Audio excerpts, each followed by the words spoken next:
11시부터 약 1시간 반 동안 중동 상황 관련 비상경제 점검회의를 주재하셨습니다.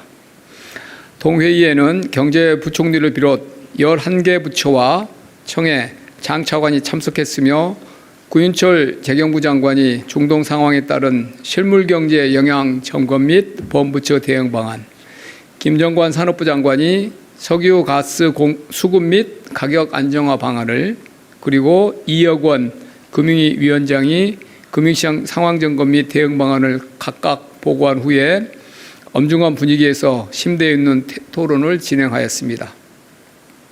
우선 국내 석유 제품 가격과 관련하여 3월 7일 휘발유 가격이 1,889원, 경유는 1,910원으로 중동 상황 발생 후 구매 물량이 아직 국내에 도입되지 않았음에도 불구하고 큰 폭의 상승한 원인과 대책에 대해 구체적이고 실질적인 논의가 있었습니다.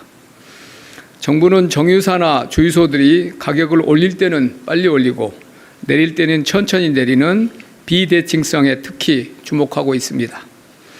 이에 오늘 회의에서는 석유 제품의 비정상적 가격 결정을 방지하고 가격의 예측 가능성을 확보하기 위해 최고 가격제 구체적 시행 방안에 대해 논의가 이루어졌고, 대통령께서는 이를 최대한 신속하게 추진해달라고 주문하셨습니다. 이에 산업부에서 석유사업법에 근거하여 이번 주 내로 최고 가격제가 시행될 수 있도록 고시 제정 등 관련 절차를 신속히 진행할 예정이며, 최고 가격제 세부 내용은 산업부에서 별도로 발표할 예정입니다. 아울러 실효성 있는 제도 시행을 위해 시장에서 경쟁을 제한하는 요소는 없는지, 담합, 세금 탈루 등 시장 교란이나 불법 행위는 없는지 공정위, 국세청 등을 중심으로 면밀히 들여다볼 계획입니다. 정유사 담합 여부 및 주유소 가격 조사, 세무 검증, 가짜 석유 적발을 위한 현장 점검 등의 관계기관들이 적극 나설 것입니다. 대통령께서는 이외에도 유류세 인하 폭 확대 조치, 유료 소비자에 대한 직접 지원 조치 등 유류가 상승에 따른 경제 주체들의 부담 완화 방안에 대해 폭넓게 세밀히 검토해 볼 것을 지시하셨습니다. 또한 정부는 오늘 회의에서 최악의 상황까지 포함해 다양한 시나리오별로 석유, 가스 수급을 위한 대책도 점검하였습니다. 호르무즈 봉쇄에 영향을 받는 원유 도입량은 매일 170만 배럴 정도인데 우리나라는 1.9억 배럴의 석유를 비축하고 있고 국제에너지기구 기준으로 208일 지속 가능한 수준입니다. 그렇지만 정부는 중동 상황의 장기화 시나리오도 대비하고 있습니다. 우선 구매권을 다시 한번 말씀드리겠습니다. 그렇지만 정부는 중동 상황의 장기화 시나리오에도 대비하고 있습니다. 산유국들과 공동으로 비축하고 있는 물량 0.2억 배럴도 우선 구매권을 행사하면 우리가 인수할 수 있습니다. 석유공사의 해외 생산분도 국내로 돌릴 수 있습니다. 호르무즈 물량을 대체할 공급선 확보를 위해서도 민관이 함께 총력을 다해 노력할 것입니다. 우리와 전략적 협력 관계에 있는 나라를 통해서 호르무즈 해협을 통과하지 않아도 되는 물량을 확보할 것이며, 중장기적으로 중동 유해 지역으로 원유 도입선을 다변화해 상황이 장기화되더라도 수급 차질이 없도록 하겠습니다. 가스의 경우 올해 도입 예정 물량 중에 중동 비중은 14% 수준입니다. 카타르산 물량 중 약 500만 톤 정도가 차질이 예상되나 가스공사 등이 대체 물량을 도입할 수 있어서 수급에 차질을 빚을 가능성은 높지 않습니다. 정부는 석유, 가스 수급과 가격이 안정될 수 있도록 가용한 모든 수단을 동원하고 총력을 다하겠습니다. 한편 중동 상황 발발 이후 변동성이 크게 확대된 금융시장에 대해 대통령은 부처들이 최고의 경각심을 갖고 시장 안정에 총력 대응하되 이번 위기가 시장의 바닥을 다지는 계기가 될 수 있으니만큼 이를 기회로 삼아 충격의 단단한 자본시장 체질 개혁에 더욱 박차를 가해줄 것을 주문하셨습니다. 정부는 오늘을 포함해서 최근 주가, 환율 등 금융시장 지표가 중동 상황 장기화에 대한 우려 확산 등으로 인해서 국내 경제 펀더멘탈 대비 과도하게 괴리된 측면이 있다고 인식하고 있습니다. 이에 유가 상승 충격이 산업과 금융시장에 미치는 영향을 시나리오별로 면밀히 점검 중에 있으며 정부가 충분한 대응 여력을 가지고 있다고 판단하고 있습니다. 시장 상황에 따라서 100조 원 플러스 알파 등 시장 안정 조치를 적기에 시행해 나갈 것이며 필요시에 이 100조 원 프로그램을 확대하고 추가 조치 방안도 선제적으로 마련하여 대응해 나가겠습니다. 또한 외환시장 안정을 위해 국회에 계류 중인 외환시장 안정 세법 개정안과 한미 전략투자 특별법 등 특별법을 조속히 통과시키기 위해 국회와 적극적으로 협의하고 국민연금의 뉴 프레임워크도 신속히 마련해 나가겠습니다. 아울러 빈틈없는 시장 관리 및 실물경제 악영향 차단을 위해 중동 상황 관계기관 합동대응반 산하의 3개 반장을 기존의 1급에서 차관급으로 격상하겠습니다. 경제부총리 주재 경제관계장관회의도 중동 상황 대응에 최우선을 둔 비상경제관계장관회의 체제로 전환 운영할 것이며 대통령 주재 비상경제점검회의를 통해 수시로 점검해 나갈 것입니다. 작금의 중동 상황은 우리만이 아니라 주요 경쟁국들도 공통적으로 직면하고 있는 위기 요인입니다. 정부는 대통령님 말씀대로 이번 위기를 우리 경제의 기회로 만들기 위해 가능한 모든 노력을 기울일 것입니다. 국민 여러분께서는 정부를 믿고 정상적인 경제활동에 전념해 주실 것을 당부드립니다. 감사합니다.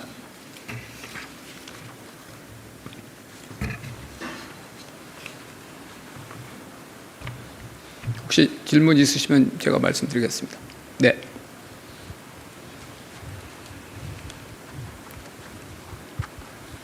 네, 실장님, 뉴스원 한재중 기자입니다. 오늘 대통령께서 그 금융시장 관련해서 정부의 추가 조치도 준비하시겠다고 말씀해 주셨는데, 일단 뭐 정책 금융기관들이 금융지원 프로그램은 가동하기로 했는데 뭐 이를 확대할 계획은 없으신지, 확대한다면 어느 정도로 좀 하실지 그것도 답변 주시면 감사하겠습니다. 네, 일단 시장 불안정이 제일 우선이고, 그래서 말씀드린 대로 기본으로 이제 100조 원 프로그램을 가지고 있고요. 예, 지금 현재 여력이 남아 있는 것도 있고 캐피탈 콜 방식이니까 이제 약속하면 금융기관들이 거기에 이제 돈을 보충하도록 돼 있는데, 시장 뭐 100조 원 프로그램이 여력이 있으니까 상당히 큰 충격에도 대응할 수 있을 걸로 생각이 되는데요. 금융위원회가 지금 그 100조 원 프로그램을 운영 중인 금융회사들하고 만약 상황이 더 악화될 경우에는 캐피탈콜이나 이런 규모를 늘려야 되니까 그 논의를 지금 시작했습니다. 그래서 그거는 지금 얼마를 늘릴 것이냐, 그거는 시장 상황에 달려 있는 거고, 100조 원 프로그램 가지고 어지간한 충격에는 충분히 대응할 수 있을 것 같은데, 말씀드린 대로 지금 상황이라는 것이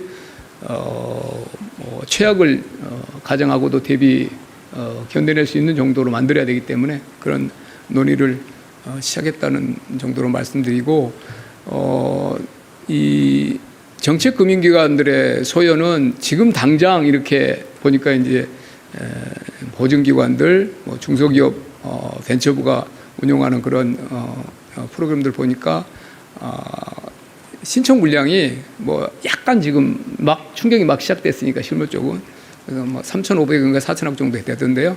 아직은 이제 본격적으로 그 업체들이 어려워지고 그러고 있지 않은데, 그것도 마찬가지로 우리 정책금융기관들의 공급 여력이 충분하고, 만약에 그게 필요하다 그러면 우리가 뭐 그 자본 확충을 하든지 어떤 해서, 그건 뭐 그동안 우리가 이와 유사한 충격에 많이 대응을 해봤고, 프로그램들이 기관들도 있고 프로그램도 있기 때문에 충분히 대응할 수 있다고 생각합니다. 예, 이슬기입니다. 조선비즈 이슬기입니다. 저기 실장님 유류세 인하폭 확대 말씀하셨는데, 이제 현재 7에서 10% 해주고 있는 거 외에 그럼 대략적으로라도 어느 정도 수준이 검토되는지 좀 여쭙고 싶고요. 그리고 전략적 비축을 푸는 거 얘기가 많이 됐었는데, 요거도 좀 논의가 논의를 좀 하셨는지 궁금하고, 하나 더 여쭤보면은 이게 현행법상의 가격 통제를 받을 경우에는 사업자들 손실이 날 때 세금으로 좀 보존을 해줘야 되는 부분도 있잖아요. 그래서 요거 만만치 않은데 이런 부분도 좀 이야기를 하셨는지, 왜냐하면 대통령께서 최악의 상황까지 가정한다고 하셨으니까 이 부분도 좀 여쭙습니다. 당연히 다 논의를 했습니다. 예. 유류세 제가 여기 말씀드린 대로 유류세 인하와 그다음에 이제 직접 피해를 보는 소비자들에 대한 지원 두 가지 방안이 있죠. 근데 그건 최고가격제 이제 설정돼서 어떤 기준으로 설정을 하고 어떤 주기로 최고가격제를 시행을 하고 그때 이제 그 손실을 어떻게 보정할 건가 다 이제 심층적으로 우리가 검토를 했고요. 적어도 늦어도 이번 주 내에는 시행을 할 예정이기 때문에 고시를 해야 됩니다. 이 최고가격제 하려면 고시 제정 그런 뭐 아주 간략 아주 초스피드로 하더라도 최소한의 그 절차가 있어서 뭐 늦어도 이번 주 내에 최고가격제 시행을 하려고 하고 있고, 최고가격제 시행되면 뭐 기본적으로 이제 뭐 한 2주 주기로 지금 우리는 설계를 하려고 하고 있는데요. 2주 단위로 하고 보면은 최고 가격을 이제 어느 시점에 가격을 기준으로 해서 하느냐 뭐 이런 것들은 이제 산업부가 상세하게 논의를 하겠지만, 일정하게 이 상황이 발생하기 이전 가격을 기준으로 하고 최고 가격을 설정하고, 그러면 아마도 첫 번째 최고 가격은 지금 시중에서 소비자들이 지금 맞닥뜨린 가격보다는 낮아지겠죠. 낮아질 거고, 이제 2주 후에 만약에 이거를 이제 고쳐 나간다 그러면 어느 시점에는 또 올라갈 것이고, 그래서 유류세를 어느 시점에 인하를 할 것이냐 여기에 대한 판단도 필요한 거고요. 그다음에 대통령께서는 여러분이 여러 번 이제 여러 계기의 말씀을 들으셨겠지만, 어떤 그렇게 일률적으로 세금을 유류세나 이런 인하보다 이게 직접 더 피해를 보는 그 소비자나 이런 쪽에 직접 지원이 더 낫다 이런 생각은 가지고 계세요. 근데 그것도 이제 같이 우리가 검토를 할 거고, 그런데 유류세는 인하하는 조치는 상대적으로 빨리 할 수 있고, 이 직접적으로 개인들에게 지원하는 프로그램은 재원도 문제고 시간이 좀 필요합니다. 그래서 뭐 그럴 일은 이번 위기가 그렇게 길게 가는 거는 상상하기가 쉽지 않지만, 우리가 뭐 최악의 경우는 대비는 하고 있지만 길어진다고 그러면 재원 부분도 나올 거고, 그러면 지금 있는 예산으로 충분하냐 이런 이야기도 당연히 나올 거고, 그래서 그런 논의까지 조금 더 정리되면 개인들에 대해서 직접적으로 직접 보존하는 방안까지도 그런 이제 정책 옵션이 늘어나면 그것까지 같이 이제 논의를 할 거고요. 당장은 1차 대응은 아마 유류세가 이런 최고가격제 시행과 이제 시행되는 그 시기에 가격이 2주 간격으로 조정을 하면 출렁일 때 아마 유류세 인하나 이런 쪽과 같이 우리가 완충하는 그런 걸로 한번 고려를 해야 될 것 같고요. 비축유 부분은 말씀드린 대로 뭐 1억 9천만 배럴이 있고, 이게 어느 시기에 얼마만큼 가능한지 그게 정부 비축분이 있고 민간 비축된 게 있고 해외에서 우리에게 약간 맡겨놓은 것도 있고 여러 그 구성이 돼 있잖아요. 그럴 때 그리고 이제 이게 208일분이라고 하지만 IEA 기준으로 한 거고, 이거는 그냥 그 석유화학이나 납사나 이런 쪽으로 쓰이지 않는다는 걸 전제로 한 거예요. 그게 IEA 기준이 그렇습니다. 근데 우리나라는 아시는 대로 석유화학 산업이 아주 큰 나라잖아요. 그래서 석유화학 쪽에 일절 쓰이지 않는다는 전제는 조금 IEA 기준이긴 하지만 우리나라 상황에서는 약간 우리가 기준으로 약간 차이가 있죠. 그래서 그런 기준으로 보면 조금 이제 208일분이라는 게 얼마냐 이런 게 한 4달 이 정도로 좀 현실적으로 줄어들죠. 그래서 그런 상황에 대해서 충분하게 다 논의를 했고, 이런 상황별로 그러면 비축유가 호르무즈가 막히면 얼마가 우리가 부족하게 되느냐, 우리 비축유 부분으로 대응할 수 있는 부분이 있고, 또 뭐 여타 다른 뭐 이렇게 정유사나 우리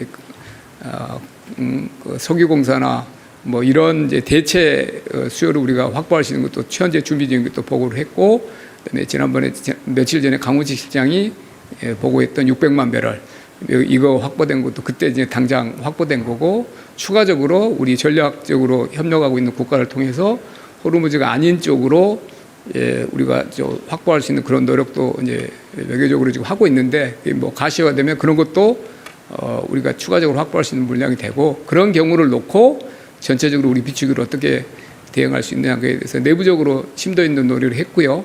지금 당장 여기서 비축유를 어떻게 하겠다 이런 말씀은 드리기는 이르고 뭐 방금 제가 오기 전에도 한 1시간 전에 G7이 4억 배를 비축유 공동으로 좀 활용하기로 발표가 있었잖아요. 그러니까 뭐 또 유가가 한 5%포인트 또 하락폭이 좀 회복되고 이런 것도 있었잖아요. 그래서 국제 논의도 보고 우리나라 비축유 사정을 보는데 최악의 경우를 대비한다 그러면 사실 호르무즈가 이렇게 실질 봉쇄되는 경우는 이렇게 우리가 경험해보지 못한 상황이니까 그 가격도 적정한 가격이 뭐 소비자들이 너무 큰 가격 피해를 입지 않도록 최고 가격제 같은 걸로 대응하는 것도 있지만 결국은 수량 확보가 제일 중요하다고 봅니다. 이런 상황에서는 그래서 비축유를 어떻게 활용하느냐라는 것도 그런 이번 위기의 특성, 이번 위기를 어떻게 보느냐에 따라서 그 전략을 우리가 심도 있게 논의해야 돼서 지금 단계에서 비축유 뭐 우리가 어떻게 방출하라 이런 단계도 아니기도 하고 그래서 비축유 그다음에 추가 보충할 수 있는 대안 이런 거를 여러 가지를 놓고 다각적으로 한번 1차 내부적으로 논의를 했다 정도로만 말씀드리고요. 최고가격제를 시행하게 되면 이제 뭐 그 산식 그다음에 어떤 경우에 보존해 주느냐 이런 것들이 다 이제 같이 논의를 해야 됩니다. 그래서 논의를 했고요. 거기에 대한 재정에서 일정 부분 손실이 보정돼야 될 부분도 있고 그 재정의 소요는 과연 얼마 정도 될 것인가 뭐 기간에 따라 다르겠죠. 그런 것도 시뮬레이션을 당연히 해봤습니다. 예, 말씀하세요. 예, 안녕하세요, 실장님. SBS BG의 김한진입니다. 그 중앙은행 대통령께서 언급하셨던 중앙은행 차원의 추가 조치 관련해서 여쭤보려고 하는데 이게 그 실장님 좀 전에 말씀하신 캐피탈콜에 참여하는 그 금융기관의 부담을 덜어주는 유동성을 한국은행이 지원하는 것인 건지 그리고 또 다른 차원에서 중앙은행의 추가 조치를 언급하신 거라면 뭐가 있을지 궁금하고요. 그 정유사 횡재세 가능성, 도입 가능성 있는지도 여쭤봅니다. 중앙은행 쪽은 아마도 캐피탈콜 방식과 연계해서 중앙은행의 역할이 있을 수 있는지는 거기까지 제가 조금 더 확인해 봐야 될 텐데 채권시장 안정이 크겠죠. 국채시장. 예, 국채시장에 환율 유가만큼은 아니지만 채권도 꽤 많이 지금 오르고 있어요. 그래서 국채시장 안정에는 중앙은행이 또 많은 역할을 합니다. 1차적으로는 채권시장 쪽에 중앙은행이 많이 들여다보고 당연히 외환시장도 외환 당국이기도 하죠. 재정경제부와 중앙은행이 같이 하니까 그것도 있을 거고 그런 정도로 좀 생각이 들고요. 그 횡재세 부분은 논의하거나 그러지는 않았습니다. 지금 그런 것보다 아까 말한 대로 이게 이제 최고가격제에 1997년 이후에 처음 하는 거니까 하는 거고 그 다음에 이제 나중에 보면 비축유 부분도 있고 나중에 조금 상황이 더 이렇게 무슨 장기화가 되고 그러면 수출 통제 그런 부분도 우리가 고민을 해야 돼요. 그건 정부의 그 사업법에 석유사업법이 있는 거고 그것도 또 정유사들과 적절하게 또 대화를 해야 되고 그래서 정유사들 당장 어떻게 정유사가 이번에 급작스럽게 가격을 올린 거에 대해서는 본인들이 이제 나중에 설명을 해야 될 텐데 그런 부분에 대해서는 당연히 들여다보고 왜 그렇게 이전 우크라이나 전쟁 이런 시기보다는 달리 하루 이틀 사이에 그렇게 했는지는 본인들이 나중에 이제 설명을 할 거고요. 그런 부분은 당연히 엄정하게 들여다봐야 될 거고 최고가격제가 시행되고 최고가격제가 도입되는 시기, 최고가격제가 나중에 해제되는 시기에 어떤 특정 시점에서는 물량을 조금 일찍 내보내려고 하고 어떤 시기는 늦추려고 그러고 이런 요인들이 있을 거 아니에요. 그럴 때 정부와 협조를 많이 해야 됩니다. 정유사들이. 예, 그래서 정유사들과 이렇게 당장 모르겠습니다. 횡재세가 어떤 특정 시기에 이익까지가 나왔는지 모르겠지만 그런 논의를 해야 될 때는 아니라고 봅니다. 예.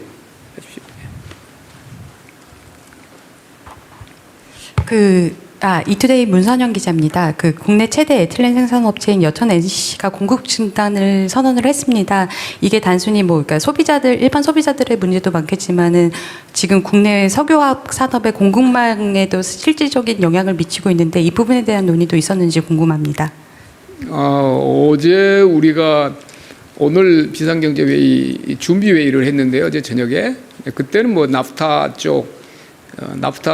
쪽도 굉장히 중요한 산업이기도 하죠. 나프타 중동 의존도가 꽤 크니까 절반 이상이어서 거기에 오는 충격을 우리 장관들 레벨에서 한번 논의를 했고, 오늘 회의에서는 뭐 거기까지는 논의를 안 했고, 마지막에 그런 논의가 어제 있었다는 것도 보고를 잠깐 제가 브리핑을 해드렸고, 그게 이제 그 지역적으로 여수나 울산 이런 데 좀 집중돼 있어요. 그 회사들 몇 개가.